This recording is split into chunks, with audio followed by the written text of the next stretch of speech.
We hope that this video and this workshop will give you an opportunity to learn or explore or refine your own methods and your own techniques about balancing power within an intergroup dialogue.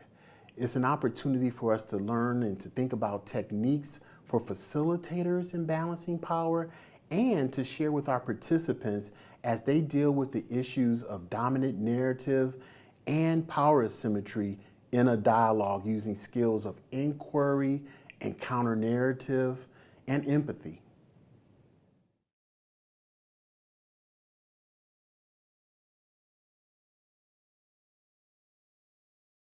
Hello, I'm Roger Fisher with the program on intergroup relations. I'm an associate director and have been with the program now for 17 years. And we're really excited to have an opportunity today to talk about facilitation techniques for balancing power, social power in intergroup dialogues. We want to talk specifically about multipartiality, using counter-narratives and affirming inquiry to do that balancing of power as we experience it in dialogue. So we'll be spending the next few minutes talking about that experience of having social power influence our dialogues, and then some techniques that we'll explore that you could try as facilitators. So to get us started, I'm going to draw the most basic and simple intergroup dialogue one could imagine. And this is a dialogue of two participants, one being what we'll call the agent or the person with greater social power, and one with the target or the person with lesser social power. Okay? So the agent participant or participant A has a narrative that they're attempting to share with participant T, and participant T is sharing a narrative or attempting to share a narrative with participant A. That would represent a very basic two-person dialogue.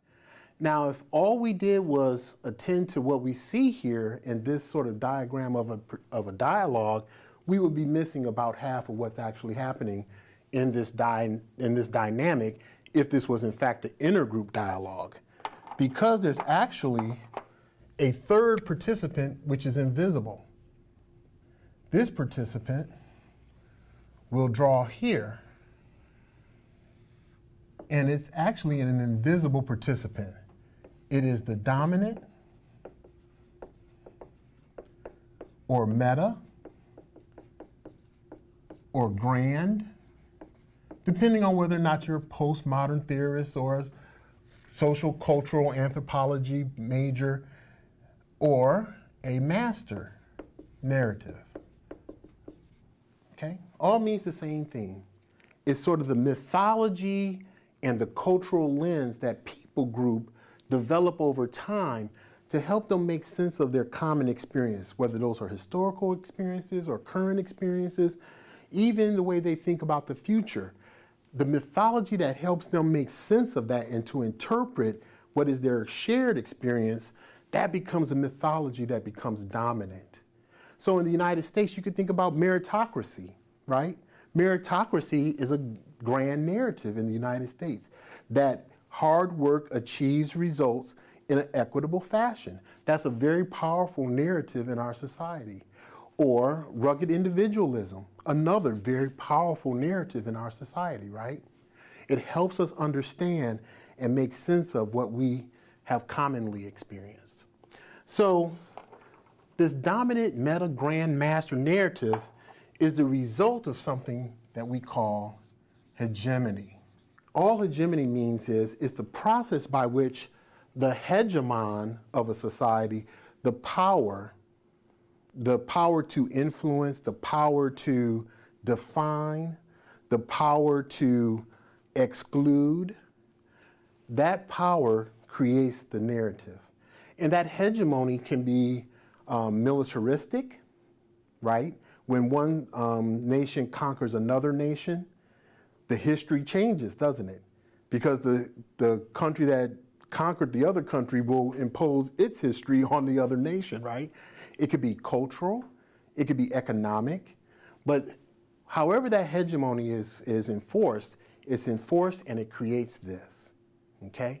And it's neither bad or good. It's not always malicious. It's not always benign. It just occurs. And it's important because it allows groups to understand quickly one another's experience. We can interpret things the same, right? The way the nation rallied around the events of 9/11 had a lot to do with this. Our sense of ourselves as a country and the patriotism that results when we're under some attack largely comes about in this way. The whole notion of a melting pot, very powerful organizing master narrative. Okay, so we understand that, and we understand that this is going on all the time. It's the commonwealth that we all are drinking from all the time. And that narrative walks in the room with the other two participants. So they've taken their seats in the room, but this is just hovering there. And as a facilitator, you're working with this entire dynamic.